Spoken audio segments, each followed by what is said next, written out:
Restez en bonne santé, c'est naturel. La chronique du bien-être de Fréquence Terre, Marie Fin. Si elle fut longtemps la star de l'apéritif, l'arachide jouit aujourd'hui d'une réputation mitigée. Et l'on ne plonge sa main dans le bol non sans une certaine culpabilité. Est-ce en raison de ces études faites il y a quelques années, comptabilisant les différentes traces d'urine présentes sur elle au comptoir des bistrots, ou est-ce sa forte teneur en lipides qui fait que ces dames portent sur elle un regard suspicieux, lui préférant d'autres amuse-gueules de réputation plus diététique? On a également dit de sa peau qu'elle était cancérigène. Quoi qu'il en soit, l'arachide n'est pas considéré à sa juste valeur, et je m'en vais vous le prouver tout à l'heure. Cet aliment est en effet d'une grande richesse nutritionnelle, et de fait ses bienfaits sur notre santé sont indéniables. Première surprise, l'arachide est classé dans la catégorie des légumineuses au même titre que les lentilles ou les haricots. Sa teneur en protéines est donc élevée. Par ailleurs, elle est très riche en antioxydants, ce qui fait d'elle un aliment qui peut contribuer à réduire le risque de maladies cardiovasculaires. Autre surprise, le gras de l'arachide est essentiellement un bon gras, principalement des graisses mono- et polysaturées, ce qui réduirait chez l'homme le risque de calcul biliaire. Par ailleurs, elle est source de phytostérol, des composés bénéfiques pour la santé cardiovasculaire, et contient du resveratrol, un autre composé aux actions similaires. De nombreuses études ont été menées, notamment au Canada, pour mesurer son effet préventif sur les cancers.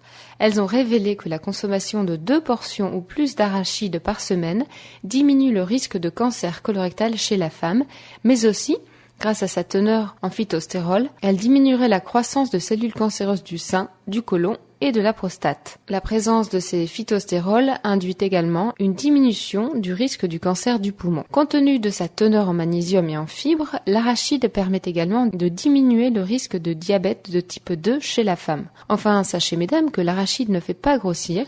Non seulement elle est très nourrissante, donc permet d'être plus rapidement satisfait, mais aussi elle augmente le métabolisme. Côté minéraux, l'arachide est très riche en zinc, nécessaire pour un fonctionnement optimal du système immunitaire, à la cicatrisation des plaies et au développement du fœtus. Elle contient du manganèse, du cuivre, qui aide l'organisme à lutter contre les radicaux libres, mais aussi beaucoup de vitamine B3, phosphore, dont le rôle est aussi important que le calcium pour le maintien des os et des dents. Mais encore magnésium, vitamine E, potassium, sélénium, vitamine 1, B6, folate et fer, dont je n'aurai pas le temps de détailler ici tous les avantages. Néanmoins, si l'on veut bénéficier de tous ces effets, il convient de respecter quelques conseils de consommation. Si vous choisissez l'arachide sous forme de beurre, assurez-vous que votre produit ne contient pas d'ajouts comme du sucre, des conservateurs, arômes ou des huiles hydrogénées qui sont en fait du mauvais gras. Celles et ceux qui habitent dans les îles peuvent se les procurer fraîches et les bouillir. Si vous les aimez rôtis, optez pour des arachides non salés et rôtis à sec, puis salez-les vous-même afin d'éviter un surplus de sodium. Les arachides grillés dans leur coque restent une bonne alternative car elles ne contiennent ni sel ni gras ajoutés. Finalement, c'est peut-être le verre d'alcool qui accompagne les arachides à l'apéritif qui est le plus néfaste pour la santé. C'était Marie Fin, chronique Nature et Bien-être pour Fréquence Terre. Retrouvez et podcastez cette chronique sur notre site fréquenceterre.com.